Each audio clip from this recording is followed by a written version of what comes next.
Hey guys, how's it going? This is Autobot JCB here again for a brand new How to Transform video. In today's video, we're going to keep on going with the movie series Transformers because today I'm going to be showing you guys how to transform the 2011 Transformers Dark of the Moon Voyager class Shockwave. This is a figure I've been waiting to do for quite a while. We are finally here, and let's go ahead and jump right into this. As you guys can see here, Shockwave's vehicle mode is that of this very scary looking Cybertronian tank. He's got this huge fusion cannon, whatever kind of cannon it is, mounted on the top. He's got this really cool blade on here. He's got these really cool spikes on the front that kind of make me think of like a cow catcher on a train. But either way, if I looked in my rearview mirror while I was driving down the road and I saw this tank rolling up behind me, I would probably freak out. All right, so what we're going to do first is I'm going to go over some details that Shockwave has while he's in his vehicle mode, and then we will get on to transformation. So let's go ahead and bring in Shockwave for a close-up. Like I said, Shockwave's vehicle mode appears to be that of a Cybertronian tank, and a very well-detailed one at that. Coming over right here, you'll notice that he's got the Decepticon symbol right here on the end of the barrel for his fusion cannon. Now, what I like about the Dark of the Moon toy line is that they included a feature called the Mech Tech system. And what that is, the figures actually have their traditional weapons, but they actually had a switch on each of their weapons where if you pushed it, it would kind of make the weapons look bigger and more intimidating. Shockwave's, for example, his switch is actually right here, and if you push on it, it will actually make these cannons unfurl from either side of the main fusion cannon. And there is actually a little switch, a little pin right here that will peg into this hole right here. I don't really like to peg it in because it is very difficult to get out. And I actually broke that pin off of the other one of these fusion cannons that I had, and unfortunately I had to replace it. So, but basically, if you have it pressed in, that's what it's going to look like. And frankly, I don't want to be on the wrong end of that. All right, coming over to the side here, you'll see that he's got the, even though there's not much of it, he's got this kind of gold inlay right here on the tank tread, right here on the front wheels. I love the attention to detail that they put on here. Like you can just kind of see all the exposed components, like how he would look if he didn't have an Earth vehicle mode, which in the movie, Shockwave never adopted an Earth vehicle mode because he just preferred to be in his natural state. Coming right over here to the front, if you actually look behind this gray shield, you look right in this hole right here, you can actually see Shockwave's eye, which I think the only other figure that I have that does that is my that can actually see out the front is my Revenge of the Fallen Megatron. Because traditionally the head like folds into the chest or flips back and goes underneath the hood of the car or into the dashboard of the car or whatever. So it's kind of interesting to see that they went that direction with Shockwave's head. Coming over to the other side here, just like with the other side, we got some gold inlay right here. We got these really cool tank treads. If you turn them over, just the amount of detail that they put on these tank treads, I think is just so amazing. They just look so rugged and rough and just scary altogether. They did a really good job with the detail for this figure.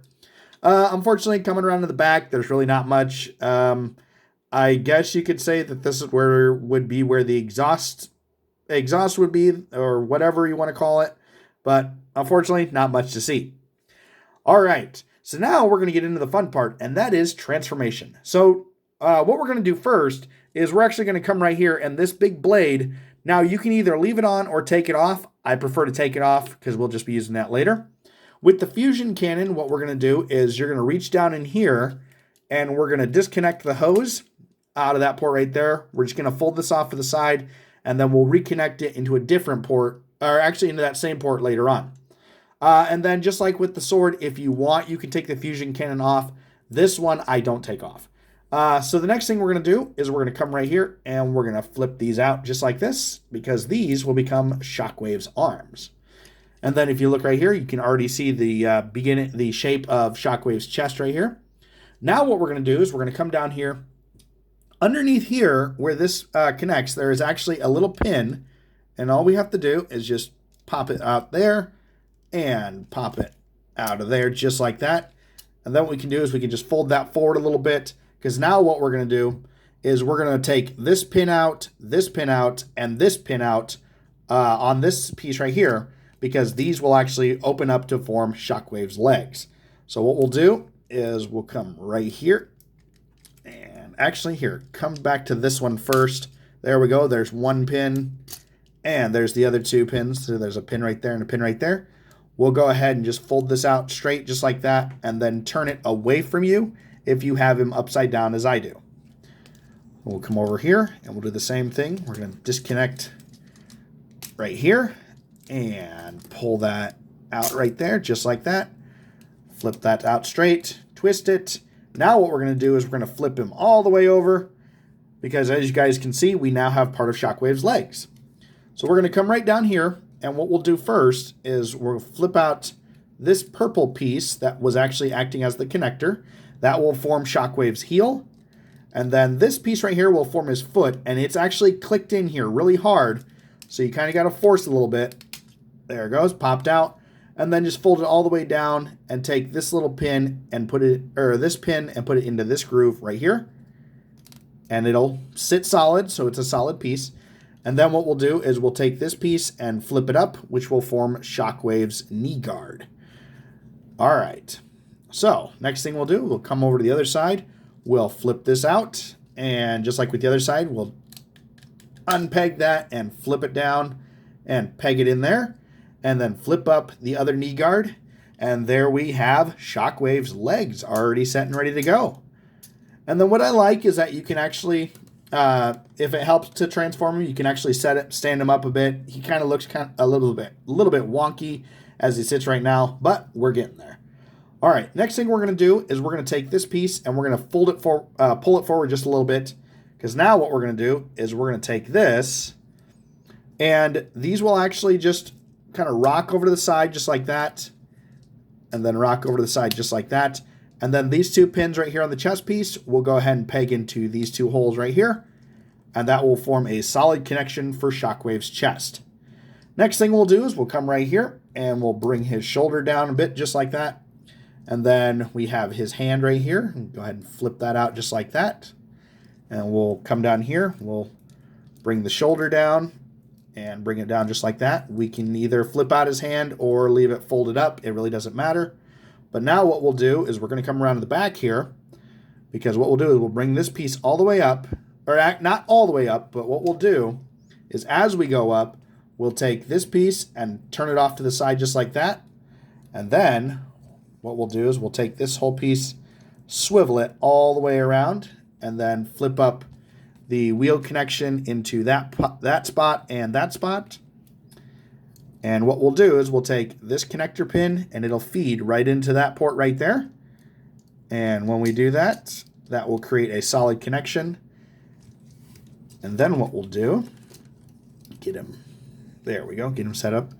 We will take the hose for the fusion cannon. What we'll do is we'll unfurl this and then swing the line down so that way it goes underneath there. And then this does actually kind of twist around a little bit. But what we can do is then we can plug that back into the port we got it out of, just like that, because now we have Shockwave's fusion cannon all hooked up. And then what we'll do is we'll grab his head, we'll flip this down, and then finally we will turn his head around just like that. And we have Shockwave. Of course, we took his sword off earlier, so we'll go ahead and give him his sword back just like that. I have to admit, even though this is a Voyager class figure, they did a really good job with the detail. Like, even with his face, it's like, I know the Studio Series version of Shockwave is way better detailed, way bigger.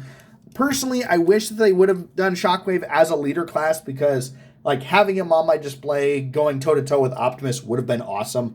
But still, I can't really complain. This is a good figure. It's a good, solid figure, and I love the amount of detail that they did with Shockwave. And then just like with when he's in his tank mode, if you want, you can actually hit the switch for the mech tech system, and you can actually fold that out. What I'll do is here, I'll just go ahead and peg that out just like that. And then, see, It doesn't really do much of a difference for the fusion cannon, but it still looks cool. I love this figure. They did an amazing job with it. I'm sorry, guys. I just can't. I'm gushing over it, but that. Obviously, that's not what you guys are here to listen to me gush. Anyway, so there we go. That is the 2011 Transformers Dark of the Moon Voyager class Shockwave. If you guys have any other ideas for other Transformers you'd like me to try and do, feel free to comment below. Even hit that like and subscribe button and hit that notification bell, and I will do what I can to help you out in the future. And until then, bye.